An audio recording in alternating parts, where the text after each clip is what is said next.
welcome to Lanterns Live, the only live stream YouTube channel dedicated solely to the Green Lantern universe. I'm Ralph, and joined with me is Will from Green Lanterns Podcast. Will, how you doing?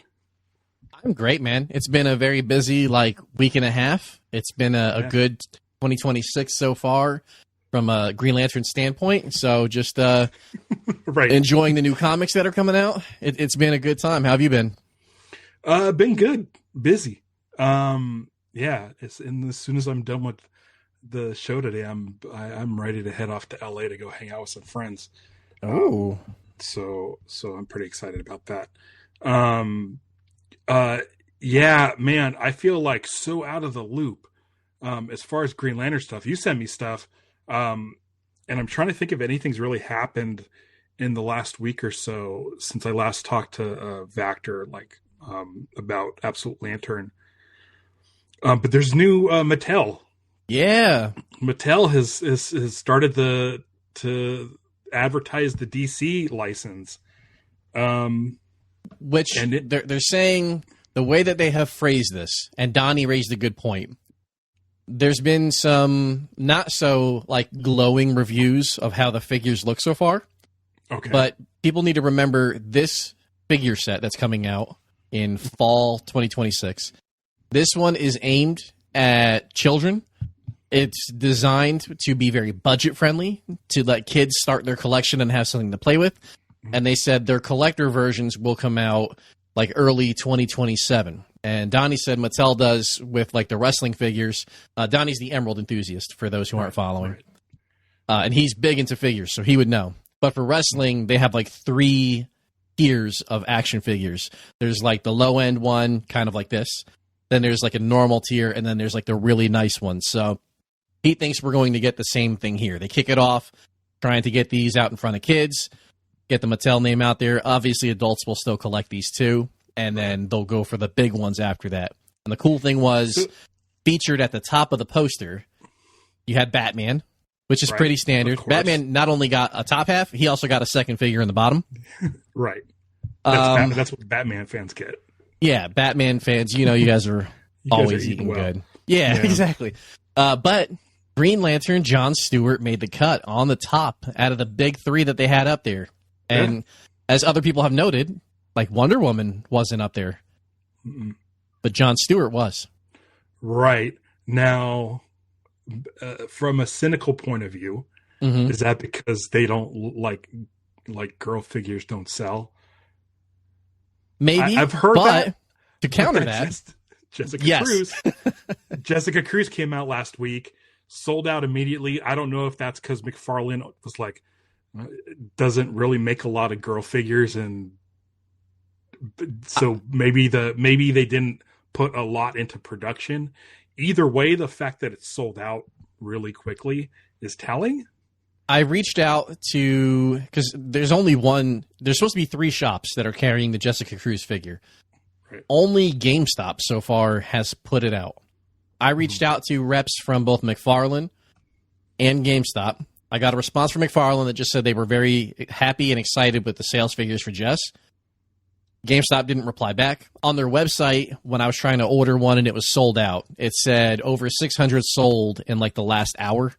And I was on during the first hour. Yeah. So I don't know how many they had, but it obviously was not enough. We're still waiting for not GameStop. We're still waiting for Target and Walmart to release theirs so people can try to get them. The issue with Jess figures is we only ever got 2. Mm-hmm. One was a DC Superheroes one, and then one was a McFarlane one. And that one sold out, never got put back out on the market, and they go for $100 on eBay. Yeah. So I was really excited to get something at regular cost. And now, since they're sold out, they're going for $100 on eBay. Great. And so speaking of superhero girls, how long ago was that around? Maybe 10 years ago or so? I think it's 8 to 10-ish. And and it had a couple seasons. So if you're a 6-year-old girl or a 6-year-old or a 10-year-old kid that's into DC superhero girls, and now you're 18, 19, and you see one of those characters pop up, that might be someone's favorite character. Yeah. There's teenagers, people in their late teens out there who are like massive Jessica Cruz fans. So it kind of shows you like people who bitch and complain about like DC Cars, whatever that thing was with the Batmobile and all that stuff, Yeah. or DC superhero girls. Any old man or whoever on the internet's bitching about this stuff for kids, they're the ones that need to grow up and keep these lines going. So it totally makes sense for Mattel to be like, we can do some really inexpensive figures. They don't have to be super articulated. We can like pump them out really fast and get them to kids. And then once we make money off of that, then we could start looking into sort of higher quality things for the collector. And it makes total sense. Like, make a quick cash grab so you can start like bankrolling further projects. And I think it's so great that, I mean, for us, obviously, it's so great that John is up there. But literally, when your advertisement is Batman, Superman, and Green Lantern, that's crazy to me. Yeah. That's really crazy to me. Because that's never how it works. I just text you the photo of what it looks like if you're able to pop it up. I'm going to pop it up right Boom. now. Nope. I'm going to pop it up right now. There you are. There you are. I like that you titled it John. John.jpg. I didn't want it to have a crazy name. But also, even looking at this, down below you have Batman, Robin, Joker, Deathstroke, who, if this is for kids, they're probably just going to call him Slade or whatever. Slade Wilson, yeah. Yeah. And you have the Flash. I'm surprised the Flash isn't up top instead of John. And again, I mean, it's not to make it seem like it's the new big three, but you've got Superman, Batman, and then usually it's Wonder Woman as DC's big three. Now it's Superman, Batman, and you got Jon Stewart up there. It just feels nice as a Green Lantern fan, even if this is aimed at children, for a Green Lantern character to be front and center as part of the big marketing. And this is Mattel's first push back into DC action figures. So, like, to me, it's a pretty big deal. Flashpoint Production 66 is in the house. You just got here. We've said nothing but nice things towards the Flash. Yeah, love the Flash. But it's surprising. It is surprising that the Flash is down there instead of up top, and Jon Stewart's up there. And I'm wondering if that's, again, things are going great for Green Lantern in 2026. Things really started going great for Green Lantern in the past like year and a half or so. Starting with the very surprising Jon Stewart statue in Burbank. Yeah. I don't know if there's a Wonder Woman yet one. Which one don't we have? Batman? I don't know. But it's weird that we got I haven't really seen pictures of any of them. Stewart. Yeah. It's weird we got Jon Stewart. So obviously I feel like when it comes to DC and their relationships with the figures, and then with all of the Lantern love going on, that DC and Warner Brothers are really starting to push Green Lantern again. Yeah. So it feels like it. Along with this action figure set coming out fall 2026, I got a random email from, I guess it was DC emailed me, but it was like US Mint. And again, of all characters to put on coins and mint, Jon Stewart is getting his own version of those as well. So here John's getting a figure, John's getting minted in coins, John got his own statue. Yeah. Aaron Pierre is about to knock it out of the park playing Jon Stewart in the Lantern show. Like, John and Green Lantern are getting a lot of love lately. It's been really, really nice. It's been nice. And listen, I'm going to say this, and it might, I don't know if it'll come off as mean, but for all of you Hal fans out there, like, listen, I know you want Hal everything. We WB tried that already. It didn't go great. I'm just glad that there's any Green Lantern in the spotlight. Yeah, I really am. There's not a lack of Hal things out there either. I saw recently somebody had a comment off of one of my website posts about the stuff coming in April, about how there's like a lack of Hal across the board of all the DC comics coming out. Like, I guess I'm going to be saving my money. Like, if that's your character and that's the reason you're reading the comics, for sure, don't buy stuff just because if you don't feel compelled to buy it. But Right. Green Lantern isn't just one character. There's a bunch of Earth ones, and then there's a ton of alien ones. And to me, I like seeing the other characters get their time to shine and get some love and get some spotlight. Yeah. I'm a Kyle fan. You're a Kyle fan. Love Kyle. I have my statue. It's not lit up today. It's been crazy. I didn't have a chance to grab my light and fire it up, but like my wife got me the statue. I think it was like $2,200 or something crazy, like after like taxes, and I like saved like $250 by picking it up because it was going to be close enough for me to pick it up as opposed to smart shipping. I don't know if I think I've told that story where it was like the day before Thanksgiving, and they closed in like an hour, and I was like maybe like an hour and a half away. And I just like left the house, told my wife, send me the address, on my way. I'm just let them know I will be there as soon as possible. And I got there with like a minute to spare, and they loaded it up because I didn't want to, because they weren't going to be open Thanksgiving, probably not Black Friday. And I wasn't going to wait like 5 days on a Monday to go pick it up because it took a while for me to get that statue. So the thing is, like, as a Kyle fan, you don't get a lot of opportunities to get Kyle. I feel like Hal fans, you've got plenty to get. There's plenty of stuff out there. I'm sure Hal fans don't have every single Hal thing ever. Like, do you guys have this Hal Jordan with the truck? Like, is that something you got? Like, if not, go get that. You don't have to buy stuff for John if you're not a John fan, but just be grateful for what you have, because us Kyle fans would like. I just looked up at all my stuff, and there's a watch band, there's a Justice League wind-ups, there's World's Finest like charging bank that is a lantern battery. There's collect.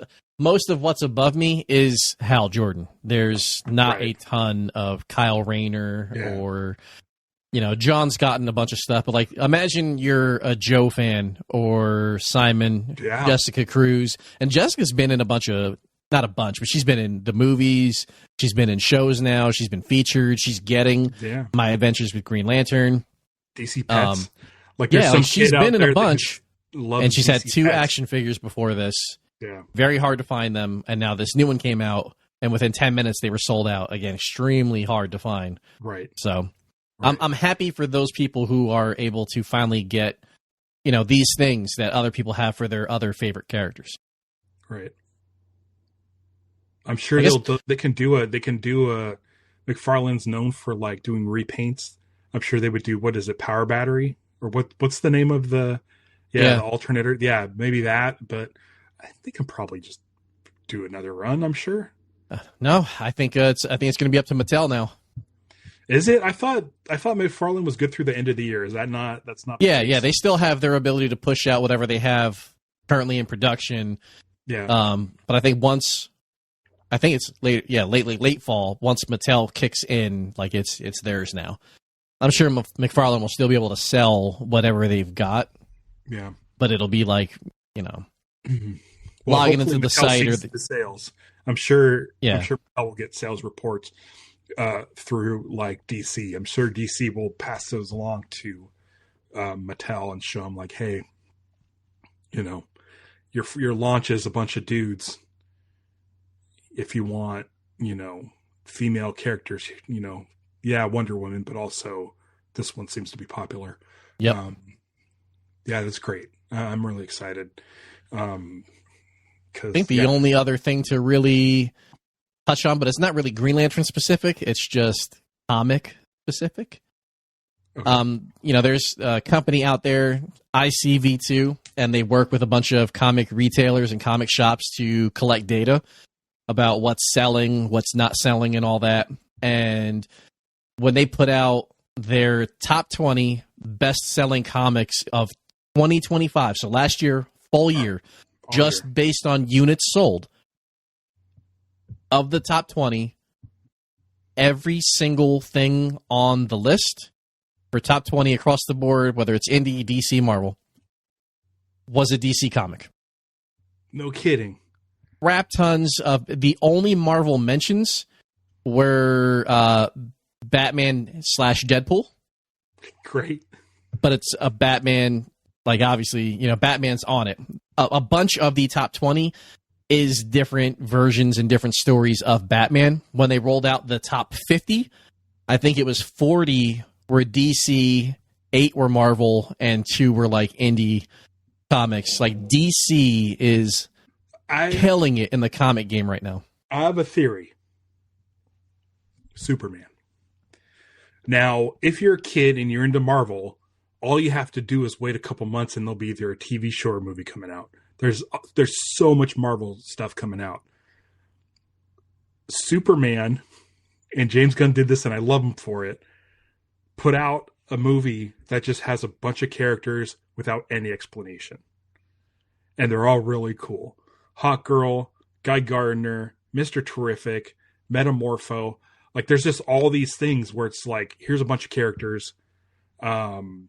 Enjoy. And then also I got Vactor gave me this Woman of Tomorrow, which I haven't cracked open yet.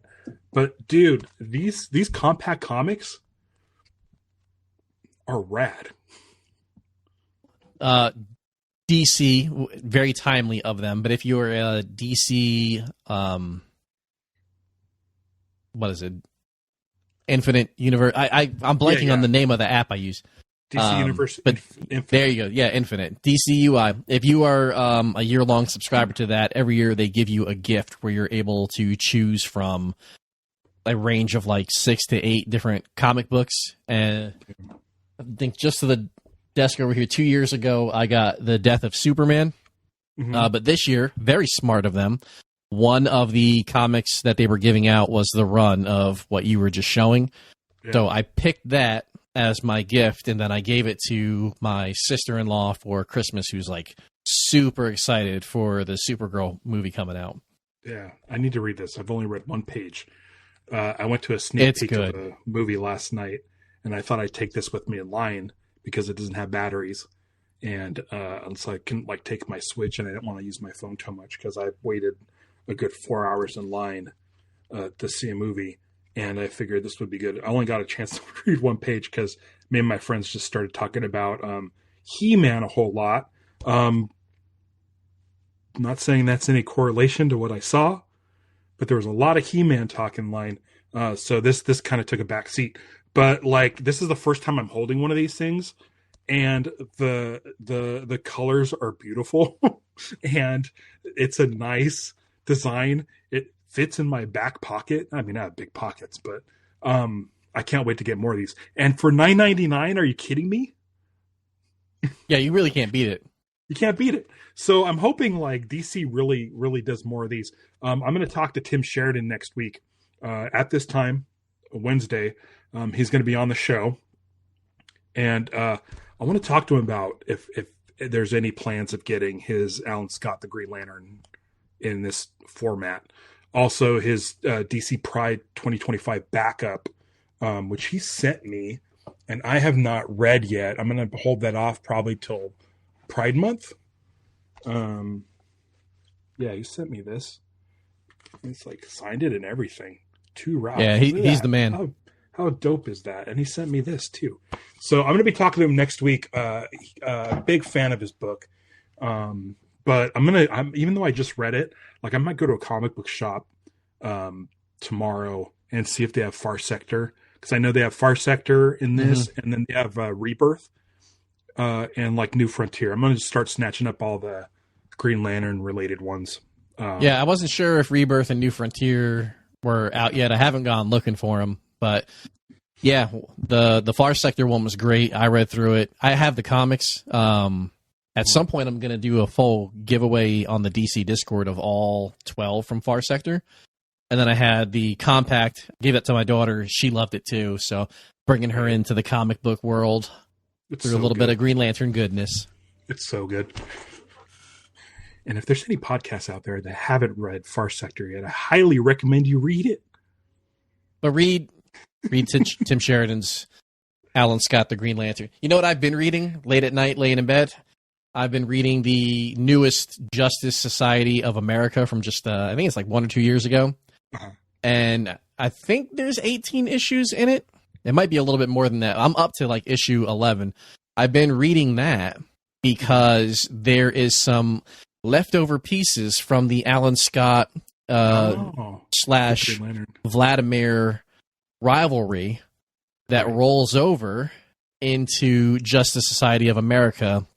Like one of their kids is like a big part of it so far, and I mean, obviously Alan's in there, and I think Vlad makes appearances as well, but he's not been in any of the ones I've read so far. But I'm trying to get through the whole run so I can like close the book on what these characters have out so far because I like them that much.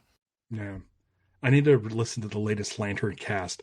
I know they bring up Alan's retcon, and I know Chad's a big fan of Alan Scott, so I'm a little anxious to hear what Chad has to say. They are up and down on it. Okay. They just had a new episode drop yesterday that was listener feedback, and every time they do those episodes, I get a big kick out of those. It makes me want to write in, but I also, being a buddy of theirs, I don't want to take a listener feedback slot away from like a regular person who doesn't know them, like I've been able to chat with them for the past couple of years. But I love those episodes, the questions and the statements that come in, and then the responses. I think about doing it on my channel all the time, but I'm like, I don't want to do something that everybody, somebody else is doing, and I like how they have their setup too. So I think I'll just stay away from that for now. Yeah, I might like. I know they do Q&As. I know that Dan over at Mosaic does his Q&A episodes. I've been doing Q&A episodes, but they're not really like send me questions. It's mostly just a one-on-one chat with the chat room over there. I've been doing those like I think every other Friday. I might do one on this Friday, just because people might not be at work. So I'll be here. I'll be here to chat. So maybe on Friday, come join me live and we'll just chat about all things Green Lantern. I know every time I do one of those, people have questions about the show. And I mean, I've got pretty much all the answers I can give based on, me just knowing, like getting all the Green Lantern info from everybody, from my Discord, from you, from text messages from around, people have questions. There's one thing I want to get to before we get to Green Lantern 31, because Green Lantern 31 is a pretty cut and dry thing. There's nothing really a deep dive, but because we are so excited for Lanterns and we're almost to February, and I think I've just had this feeling that February we're going to start getting stuff rolled out to us. So now we're sort of just like trying to get any little crumb that sort of shakes out from the internet. And last week, was it Tom King? Tommy did a podcast interview. I should probably reach out to Tom King so I could get a little crumb. He won't respond to my DMs, but I see that he's read them. Oh yeah, that's the dude. Like Instagram, it's crazy that they have you like you can't like be invisible. Like if you read it, people know that you read it. Like it's so messed up. I hit him up on Threads because every now and again, he will swing by one of my posts and leave a like, and I try to I do like the old should I text her back? Oh, I should wait 30 minutes before I text her back. I try to play that out in my head, I'll wait like an hour, maybe 2 hours, and then I'll click the little DM button and go, hey, Tom, in this interview, which I have already posted and probably should have reached out to you first for verifying what you said and your intent, but you said this thing, and I already made a post about it, but if it's wrong, let me know, and I'll delete it, and I just see that it says he read it. And I'm like, well, I guess I'll leave it up for now. Yeah. He mentioned that he was hanging out with Kyle Chandler and Aaron Pierre on the set of Lanterns, and commented on how great it was seeing them with their rings on. Plural. Yes. Yeah, and he didn't say walked up and one of them had the ring on. Yeah. He said he had walked up to both them and saw them with their rings on. And there's been this big uproar online, especially, that people have been feeling like, and some of it is valid. Like if you just watch the teaser that came out, Hal takes his ring off and puts it on the dash, and it's so John will put it on and use it. But there's been like this prevailing theory off of just this one photo, and now this 10, 12 seconds of clip, that they were only ever going to share a ring during the series, and that they, it wouldn't be like John has his own and Hal has his own. Yeah. But I mean, based on what Tom said, and he would have a good idea because he wrote, he helped write the story for this show, and he's on set. If he says he walked up and they have their rings with an S on, I'm going to assume that at least at some point, they both have their own individual ring on, and they're not just sharing it. When things were going around where it was the 12-second clip and Hal puts his ring on the dashboard, and I'm like, is there only one ring between them? I went and looked back at that picture from February, almost a year ago, and was looking at Aaron Pierre's pockets to see if I could see if he has a ring. He just refuses to put it on. And in that moment, he wouldn't be able to dig into his pocket and grab a ring in time. So I was looking at his pockets just to see. I'm like, is there a little ring-shaped bump in his pocket? And there isn't. So, yeah, I was assuming, there's only one ring. But, that kind of cleared things up. I got to tell you, man, they released a Lobo clip last week. And Jason Momoa looks awesome. Oh, I love it. Looks like he just jumped off of the page. And Supergirl looks like she jumped off the page. Superman, Lex, Guy Gardner. I mean, he's in a different uniform, but that uniform really doesn't exist in the comics. But, Mr. Terrific, Hawkgirl, they all look like they jumped off the page. And I can't imagine Lanterns not looking like they jumped off the page. I just can't imagine it. I'm getting to the point where I'm like, if they're going to do Lobo for real, if James Gunn, and I know James Gunn isn't working on this series, and this series was going before James Gunn was around, he had to have influenced him at some point during pre-production to say, this is how we're doing the DCU, and I'm hoping that means comic accurate costumes. I don't know.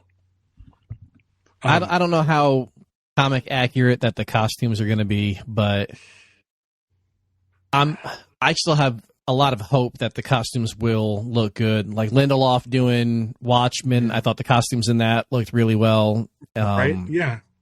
And I figure if he can do it there, then he can do it with Lanterns too, where it's something that still feels like it makes sense for both a Green Lantern character, but also Earth, and make it where like the mass viewership will also be able to, look at it, identify it, be cool with it or whatever. Like, I think they're going to do a good job with it. It just might not be what everybody is expecting, I guess.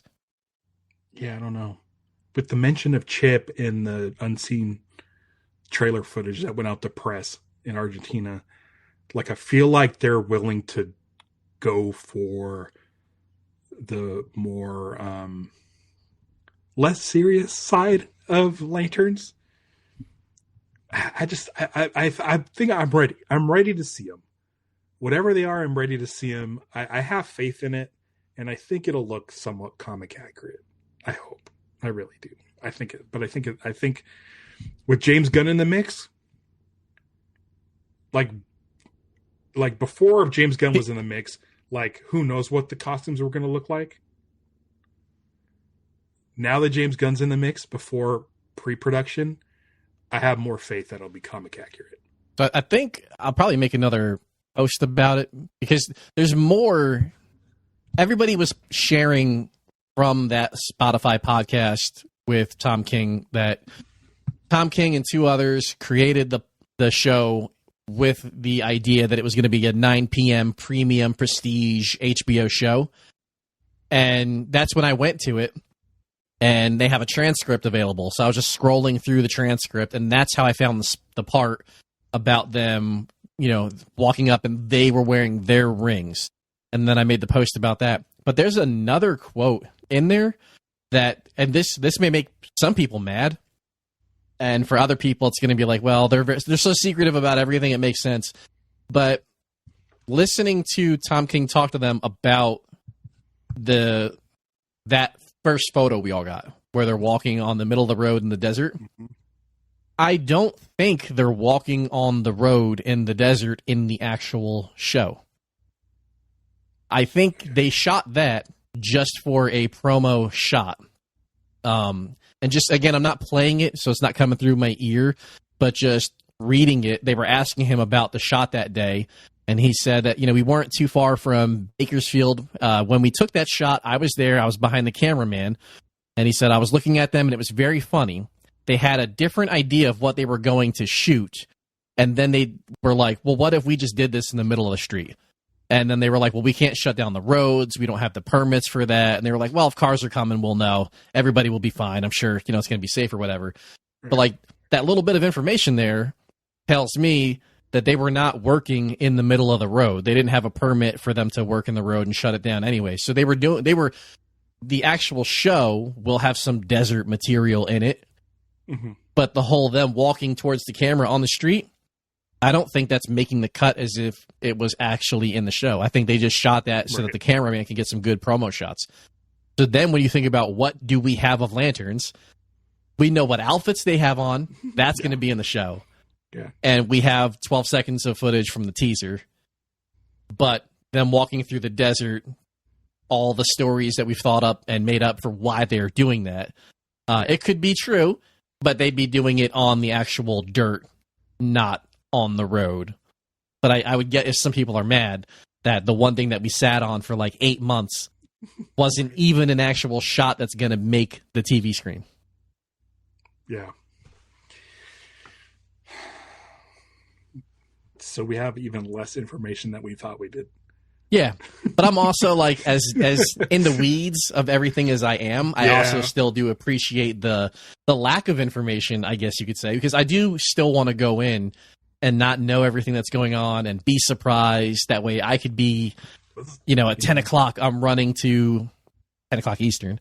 I'm running to Reddit and X and Threads or wherever to have these discussions about what we just saw with everybody else, because I don't have all the information beforehand. Like that's part of the fun for me, is being in these online fandoms and chatting live with everybody, and we're all asking the same questions and trying to figure stuff out. And people are like, did you see this thing in the background? Of all the fandoms you follow, like Lord of the Rings and DC and all of that stuff, is Lanterns the most tight-lipped thing you've ever come across? Yeah, so just for like full disclosure for people who don't know me or like where I come from, I'm in a group called Fellowship of Fans. We have regularly leaked stuff from Prime Video. We do Lord of the Rings. So we've leaked stuff for the Rings of Power before Rings of Power came out, season 1 or 2 or now 3. We've put stuff out for the Hunt for Gollum movie that Peter Jackson and Andy Serkis and them are doing as like a bridge between some of the movies that they did originally for Lord of the Rings. When new books are coming out or there's going to be like a Lego game or something, we hear rumblings and grumblings of that way in advance. Like, we found audition tapes recently for Hunt for Gollum. They haven't even started filming it yet, but like we have audition tapes. We know the dialogue that people are using. For some reason, between Prime Video's Rings of Power, Hunt for Gollum, like it is so much harder to get information about lanterns than anything else that I follow, period. It is, and it's not close. It's crazy. I don't think I've ever been part of a fandom that has been this tight-lipped. For real. And I'm hoping that they're this tight-lipped because they believe what they've got is so special that they want it to be a surprise for everybody. But, I hope so. You hear stories about how much security is around for anything Prime Video films. Same thing with Lord of the Rings. Like, any of the fandoms I've been in, this is like the first one where it is so hard, even to get a comment from the studio on something. Like, Lanterns is so tight-lipped compared to everybody else. Like, it is crazy. I've never seen anything quite like this for this scale. Like, even shows you would think would be like House of the Dragon, Game of Thrones types, like those things leaked like crazy. And these are massive budgets. You know, Like it's the the only Game of leaked, Thrones is HBO's baby. It's their most important project that yeah. they had ever done, basically. Most views of all time. And yeah, the whole like last season leaked before it came out. And the finale was leaked like days, like the entire script had leaked days before the finale came out. Meanwhile, we have one photo from Lanterns that isn't going to make the show. Well, that's the thing too. The only stuff we know is stuff that hasn't been leaked. It's there. So there have been leaked pictures. I Mhm. have seen leaked pictures from the set, Yeah. but they're all fucking boring. Yes. They're not. It's not like there's nothing. It's just like, hey, here's a police car in front of a building. I can go out a couple blocks and see that. Like it's Yeah, there's nothing, only like everything I've seen, you've seen. There's only one image that has not made the rounds that makes you go, I wonder what that is, or I wonder why that's here. it's yeah, and it's not even like mind blowing. Yeah. It's literally the only image that says, "Hey, this might be a DC comic." Yeah. It's not like it's literally like cop cars, a high school, an ambulance, and it has like the name of the town on it. It's like that's it. Yeah. It's nothing. It's literally nothing. And then we have some shots where regular people could like walk through like an old, not very busy town, and the buildings look like they were run down. Then on the side, there's a little area where I don't want to say too much, but there's some objects that go in this area, and on one of the objects, there's a message that's written. Yeah. And I don't want to get in trouble, so I'm not going to say what it said. No, don't bring it up.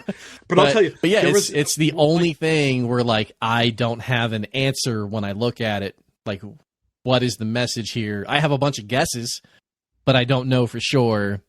But everything else, like, it has been ultra tight-lipped. Even things like, when people were walking around the school and they had some of these like banners hanging up.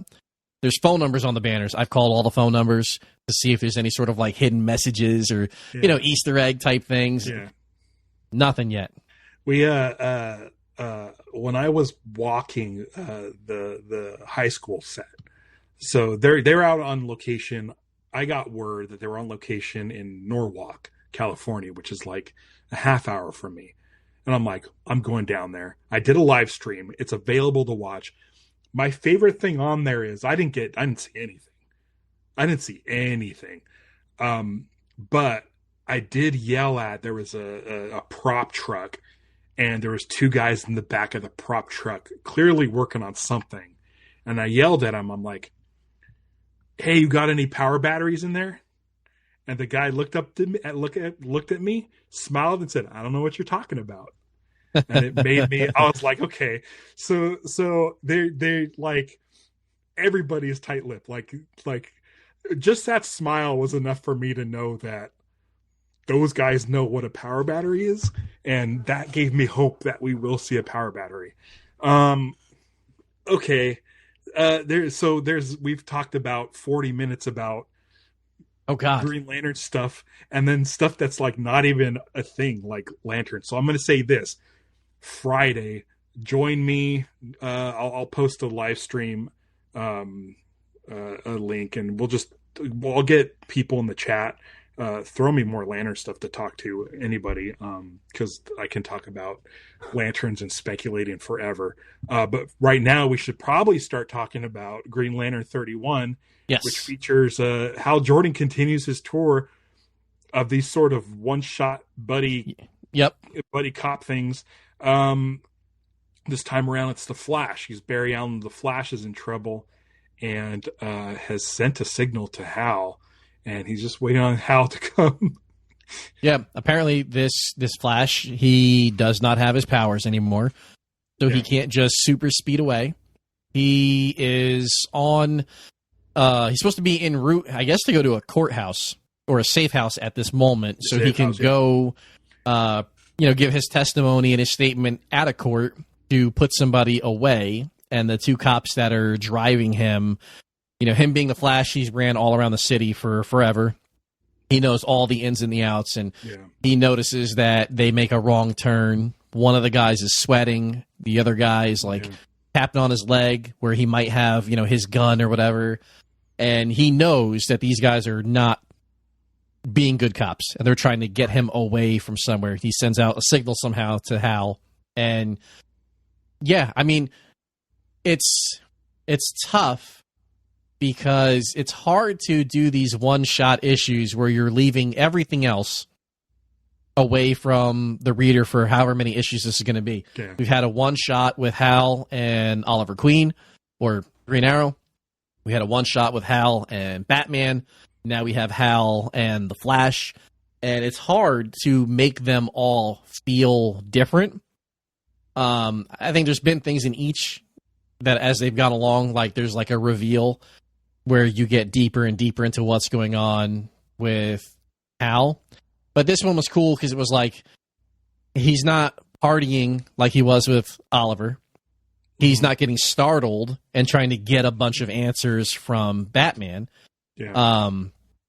The Flash has seen, I guess, his medical charts or whatever, so he has an idea of what's going on. He's going to help him out further, but he needs Hal to help him with his powers get out of this situation.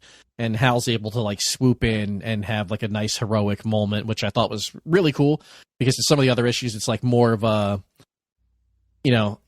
at a bar, it's him and Ollie, and they're fighting like these, idiots at the bar. Then in the next issue, it's Hal plus Batman fighting off this group of other people. And then in this one, it's not like Hal and the Flash teaming up in a fight.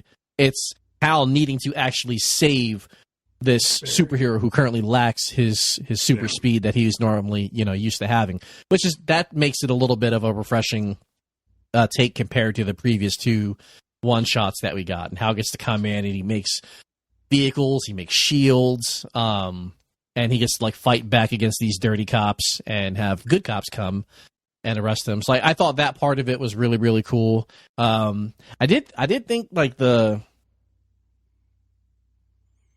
suit? Maybe it's by this. Yeah. That was a little bit weird for me. But I thought that was ultimately pretty cool. Yeah. I didn't know how it worked. So Flash doesn't have his powers. So Green Lantern creates basically a costume construct for Barry to wear.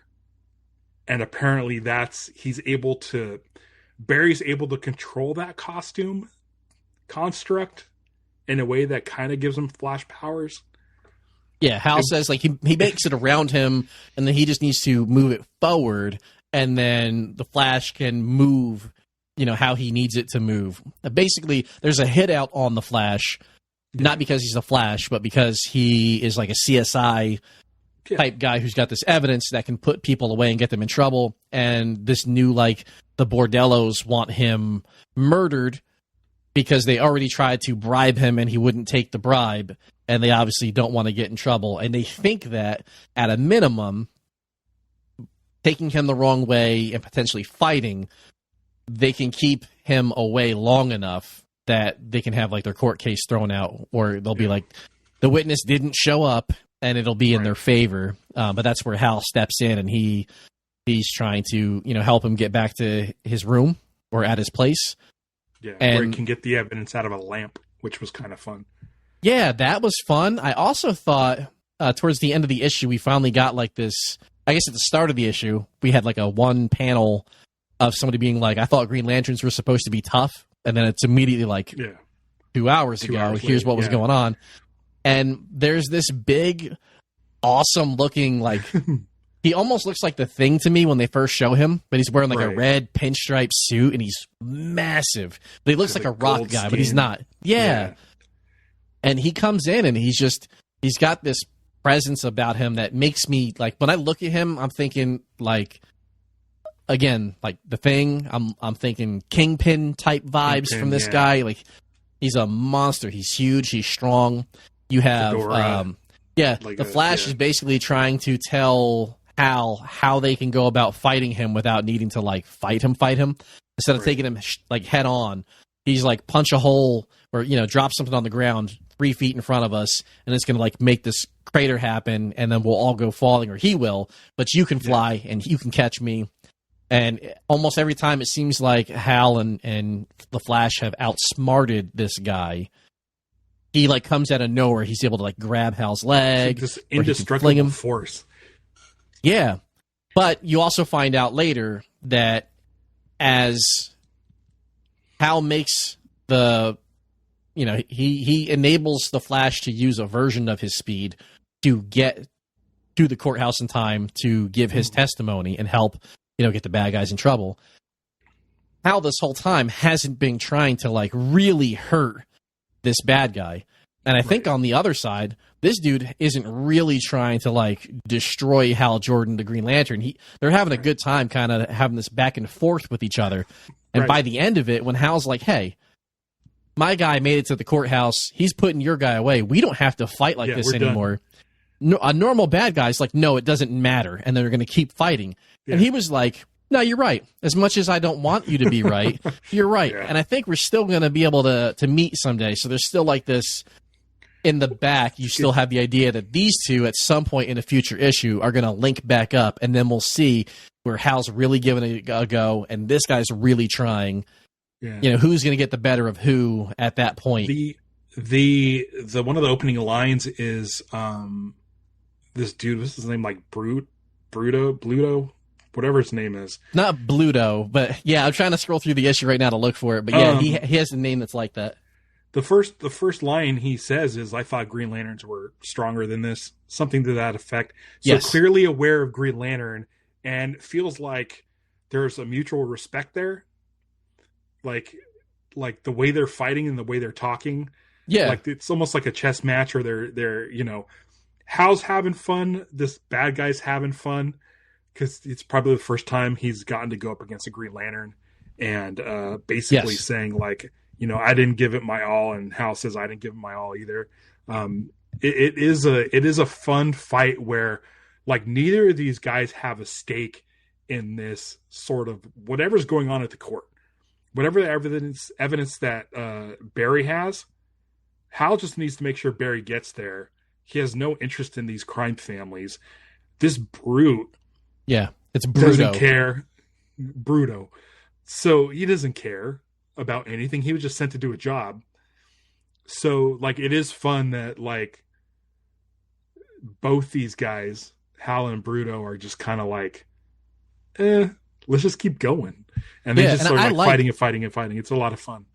I like a bad guy that has a little bit of depth to him, where it's not just this, no, we're fighting, so we're going to finish the fight. Like at one point you could tell Hal's having fun because the Flash calls him from the court to tell him, hey, we're good. And while that's going on, Hal's like touching his ear, and he's telling Bruto, hey, like, hold on, time out 1 sec. And he's like, time out? I'm not going to give you a timeout. And he's like, no, I'm getting a call here. Hold on 1 sec. Like, that's like, to me, that is Hal Jordan. That's perfect. That's the kind of character I'm used to seeing with Hal, where he can have a serious fight, but there's also a little bit of humor sprinkled in there. And then again, the sense of it after. I think like the big thing to take away from this issue is when he meets up with Ollie gets him to not break down, but Ollie gets him to open up and tell him what he's actually worried about. And then by the end of the issue, he's like, okay, now that you've admit you're worried about what's going on with you because of touching the Book of Oa and these like flash images that you're having, go see Batman. He's the world's greatest detective. He can tell you what's wrong with you. So then he has the issue with Batman, and Batman's able to like get his vitals and diagnose a little bit of like what's going on. But then he gets those sent over to the Flash, who again has like the CSI type background. And he's like, hey, what you're going through, it reminds me at least a little bit of like, whatever's happening like in the Speed Force a little bit. And like flashes of memories. They feel like these flashes don't feel like predictions, but they have the feeling of memories. Yeah. And by the end of it, you have the Flash telling him, other people tell you like, chill out, relax, maybe get some sleep, rest up. Maybe this will get better. He's telling Hal, don't run from this. When these things are happening, go to it. Focus on it. Try to like, don't run away from this. go not attack, but go be aggressive in when these episodes are happening. Go let them do their thing, and you'll probably get your answers from letting that happen.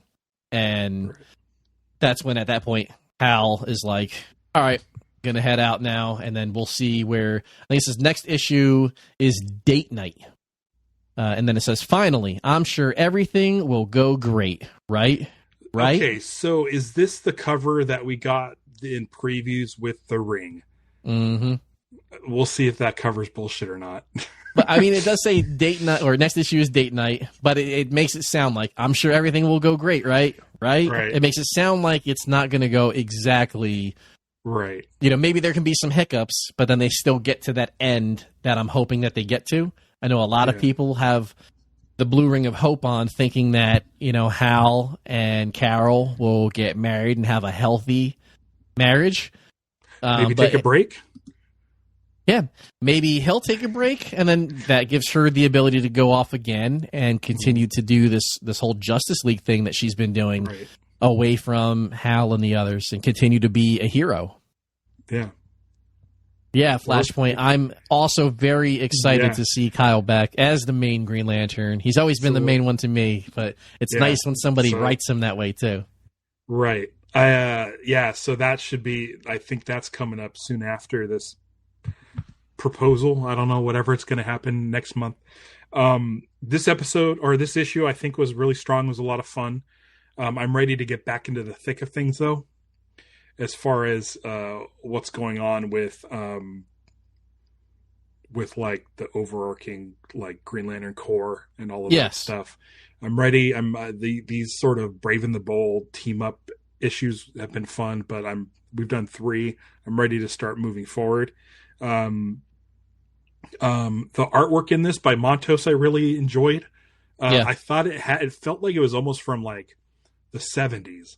Like it had a different quality to it, which I like. That's the first thing I noticed when Barry's in the back of the cop car and it shows the 2 cops. It's they have like an older look to them, not older in terms of age, but like the way that it's drawn and colored looks older. And maybe it's just like the way it is on my screen, but it's almost like you can see lines coming down and growing across like an old page. Yeah, like cross hatching and stuff. Yes, exactly. Yeah. So I thought it was kind of drawn and colored that way, and I thought that was pretty cool, and almost like what you would get in like a crime book, like an indie noir. So like it totally fits the Barry vibe. Montos did this. I thought it was great. It's kind of fun to get a fresh new look on these things. But yeah, I'm definitely excited for next month because the cover promises a lot. Yeah. Well, we know for sure that obviously like the Nakayama news that he was, the big cover came out and nobody could escape it. If you're a Green Lantern fan, you've seen the cover along with the text with the cover and that Kyle was now going to be the main Green Lantern again. So there's only a couple issues left before we get to that issue where Kyle is the main. So in between now and that time, Hal has to wrap up a story where he's going to have this date night with Carol, and he's got to figure out and come to a conclusion on the whole Book of Oa thing that's going on before we transition to Kyle being the main Green Lantern again on Earth. Yeah. And then it's kind of like, what will they do out there? Yeah, what will they do with Hal? Will he be like the Kyle now, where he's sprinkled into an issue here and there? Will he go to Green Lantern Corps and be part of that? Or will he just take a break for a bit? So he doesn't sort of these premonitions in the Book of Oa don't happen? Right. Yeah. Man, I'm excited. Green Lantern's awesome. Another book came out today. I haven't read it yet. I'll read it on Monday because I'll be covering it, which is Justice League Red number 6. The final one. The final one. That's happening on Monday. 5 did not go great. So we'll see how 6 goes. Fingers crossed for that one, man. Yeah, 5 was for sure an issue that feels like it was made to get to the final issue. It's like they were told 6, and they were like, well, I got a story for about 4.5. Right. For sure. And they're like, well, we need 6. And he's like, okay, well, we'll kind of draw it out in 5 a little bit. 5 was not great. But I haven't heard anybody get fired up on issue 5 of Justice League Red. If I look at it issue by issue, it wasn't the strongest issue. But in terms of like Simon, I feel like Simon's had a good run in Justice League Red.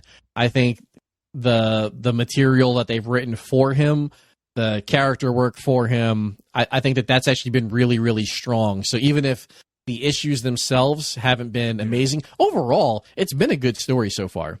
But 5 was for sure a weaker issue. But I really like and appreciate how they've written Simon in this so far, and everything that he's done in it, I've understood why he's done it. I'll find out Monday. Come join me. I'll find out tonight, but I won't have my review posted because I still have some more stuff to post on the website before we get to any of the new stuff. And then again, 1 week from today, next Wednesday, I'll be joined by Tim Sheridan to chat about Green Lantern and his wildly successful book that everybody loves, Green Lantern, Alan Scott, the Green Lantern. I'm hoping we don't get garbage people in the live chat. So if you're a good person, come hang out with us. And I'm really hoping that we don't get garbage people. Vactor posted a thing about Alan Scott, a short on YouTube, and somebody immediately commented with something awful and made me mad. Like, these are people who like seek out these things, just to feel bash. It's not coming across your page accidentally. Like you're looking for it and then being a jerk. If you want, you could make me a moderator for your chat, and on that day, I'll make sure that I'm in the chat. And if I see anything hateful, those people can get the boot. Yeah, absolutely. I'll do that. Just remind me. I'll do my part. I'll do my part. Because I'm splitting here in a second. I gotta take off. So I have a trip to LA and a long night, and I'll probably get home like 2 a.m. Who knows when? But then I have work at 8. So just remind me, and I'll make sure I make you a moderator. You'll get the I'll remind you before we get to that. That way it's not it's not last minute or anything. Cool. I'm looking forward to that. Thanks for joining me. Do plugs. I mean, everybody here should be following Green Lanterns podcast. If you're not, you can go to greenlanternspodcast.com. There's a bunch of articles on the site. There's links to previous videos, but at the top, it's all my socials. If you click it, the Threads logo, it's going to take you to Threads to follow me, YouTube, whatever. Those are all cool. If I could plug one more thing, though, that isn't mine, but I just thought it was cool when I was reading all the April 2026 solicits.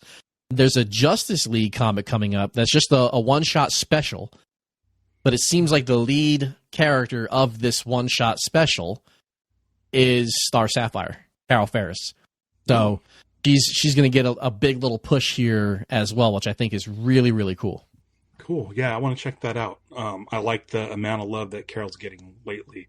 And so, I'm excited for next month too. I'm going to pop up this banner now instead of telling everybody how things happen. I want to thank Comics Jack for becoming a member on YouTube. He's going to be able to get badges for his name, monthly member only live streams, and emojis that are unique to this channel. So if you want to do that, be sure to do that and follow me everywhere at Lanterns Live, with the exception of Twitter because someone else took that, but I'm not on there anyway.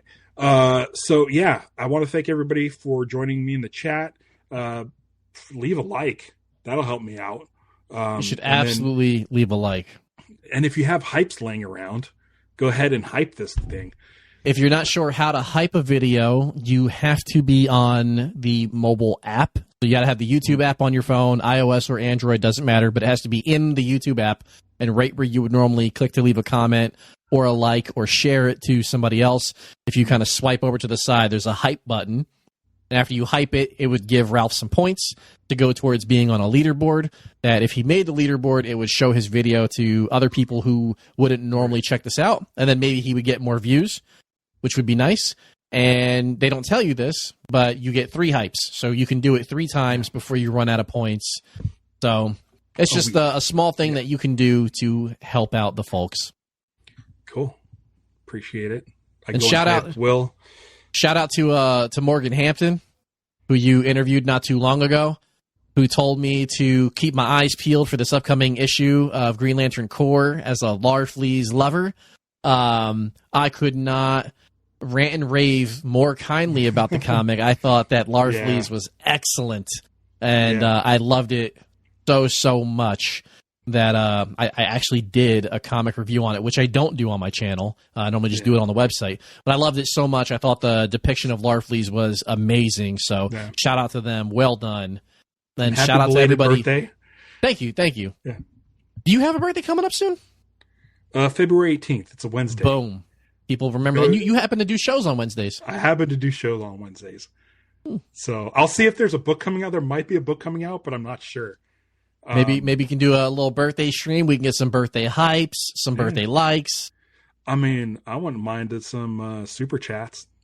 Yeah. Send me some chats. Lanterns news, maybe. We'll see. Dude, February 18th, Wednesday, if they decide to release the Lanterns trailer that day, I'd be so happy. All right, I'm going to get going. My cat's going crazy. I have to head up to LA right now. And thanks for joining me, everybody. Thanks again, Will. I'll chat with you soon. Until next time, beware my podcast. It's Lanterns Live. Bye.